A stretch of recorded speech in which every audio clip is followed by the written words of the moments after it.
So John and I were foster parents for 7 years. And recently, I told Anna some of our foster care stories. I've got lots of them. She thought it might be a good story to tell about how God works in our lives, although we don't always realize it until after the fact. But this is a story about the path we went on that eventually led us to foster care. There are a lot of God moments interspersed with my story. See if you can pick them out. John and I were married in 1973. In May of 1974, I was working for United Airlines sales office in Boston. I was working for 3 sales representatives. And one day, one of the salesmen, whose desk was right next to mine, had just hung up the phone, and he said, "Linda, would you like to go to Vietnam and bring back a Vietnamese orphan to her parents here in Massachusetts?" "Okay, I'll do that." "I'd better call John." So I called John, and I said, "You want to go to Vietnam and bring back a Vietnamese orphan?" This was 1974. There was a war going on. So we did it, and plans were set away to make plans for our trip and get our tickets and figure out how to get there. The organization we would be working with was called My Friend's House. There were a lot of international adoptions at this time during the Vietnam War. My Friend's House was started by a married couple, Tom and Diane Palmieri, who were former Peace Corps volunteers in Vietnam's Central Highlands. Tom was a former Jesuit priest, and Diane was a registered nurse from Iowa. They chose to address the nutritional needs of infants and young children who would not be adopted. God was certainly working in their lives. The baby girl we would be bringing back to Massachusetts was 10 months old and Vietnamese. She was freed for adoption. The Massachusetts family named her Nissa. The first leg of our trip went from Boston to LA, and we stayed overnight with my cousin. We're going to break up this trip. And then the next morning we flew out to Honolulu. And then that was another 5-hour trip. We visited friends in Honolulu, so that was cool. And then we had a later flight. The flight was, I think it was like 9 o'clock at night. So Pan Am was the only way for us to get to Saigon. And they only flew twice a week on Tuesdays and Thursdays. The flight left in the evening, so off we went in the dark, in the dark of the night, across the Pacific Ocean, making our first stop in Guam. That was an 8-hour flight for refueling. Then on to Manila, almost a 4-hour flight, arriving early in the morning to refuel and restock. The next stop in 2.5 hours will be Saigon. We arrived in Saigon and taxied on the tarmac, and John reminded me that there were 2 fighter planes escorting the plane into Tan Son Nhut Airport. Armed guards on all sides of the plane, and the engines were not shut down while we deplaned. Hopefully, we'll see Tom Palmieri. Tom found us a God moment. Off we go to my friend's house. Tom showed us our room.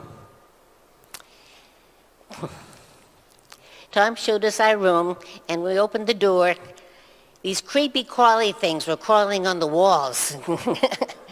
But Tom assured us that they eat the bugs that would eat you. That was another God moment.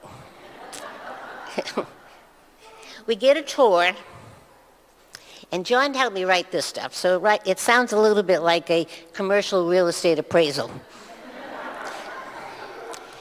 My friend's house mission was to provide nutrition and medical care for babies up to 1 year old. When a baby was medically stable A long-term placement was sought. Perhaps the birth mother or family could, with support, take custody.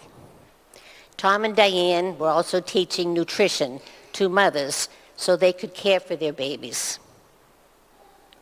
My friend's house was centered on a 3-story atrium. Perimeter space was separated by functions: kitchen, laundry, office, and storage spaces. Upper floors housed sleeping quarters, a dining area, and isolation space. The roof supported a finished patio. When we were staying at my friend's house, there were 25 or so babies in care. The babies were typically abandoned, frequently left at their doorstep. They were also referred to Tom and Diane by the local Adventist hospital, the Catholic orphanage, or social service agencies like the American Red Cross. There were wooden cribs, all dispersed on the ground floor. In the morning, each baby was washed, fed, and changed, and then placed on the terrazzo concrete floor, which was the coolest place in the building. The babies were often healthy newborns, but also many had modest deformities such as hair lip and cleft palate or club feet. Also abandoned were mixed-race babies referred to as Amerasians. When we first met all the babies, we were taken aback. Our first view of the child care area with 25 babies in diapers was, to say the least, startling to us. These are the kids who will not get adopted, and God is working here. We met Nissa, a 10-month-old, healthy Vietnamese baby girl. Hoa Thi Ninh is her Vietnamese name, and spent time with her so she would get to know us.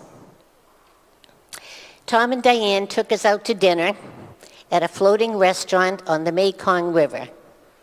We saw the Continental Hotel all the journalists stay at, and plenty of rickshaws going down the street. When we returned, we had cocktails on my friend's house rooftop patio. "What are those flashes over in the sky?"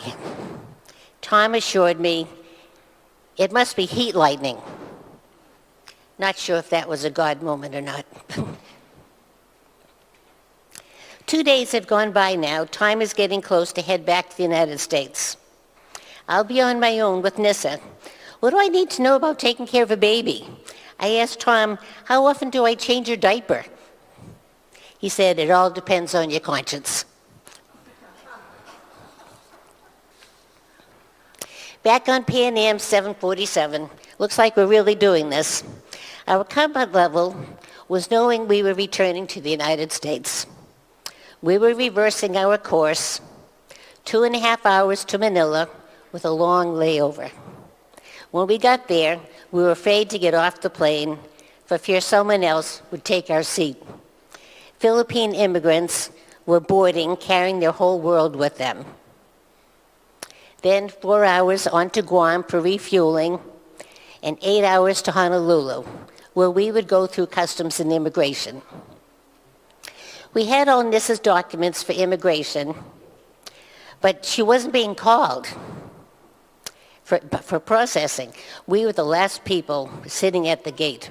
Why weren't we called?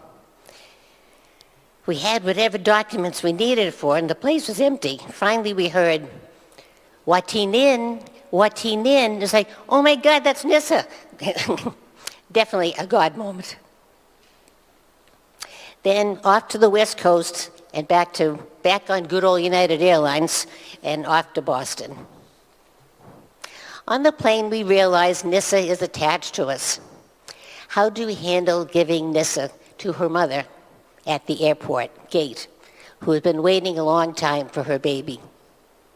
We decided we would hand her over and quietly slip away and went home. This isn't about us. It was about a mother waiting for her baby, and that's her God moment. Shortly thereafter, the family invited us over for dinner. We wondered if Nissa would recognize us. She did not, but I was disappointed, but all was good. When Saigon fell, Tom and his family got on one of the last flights to Manila, a God moment for them. They knew it was coming and left my friend's house in the care of their Vietnamese staff to continue their work. From there, Tom and Diane started another nutrition center and a school in the Philippines called Family to Family. This was our first step being an advocate for children. Who knew what path we would go on? Tom came here one time and spoke at the United Church, and the Church Outreach Committee donated to Family for Family for many years.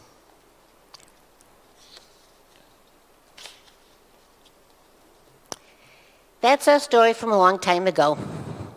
I don't always realize how God works in our life. There have been ups and downs. Life has its twists and turns. But it's looking back, knowing God was there the whole way.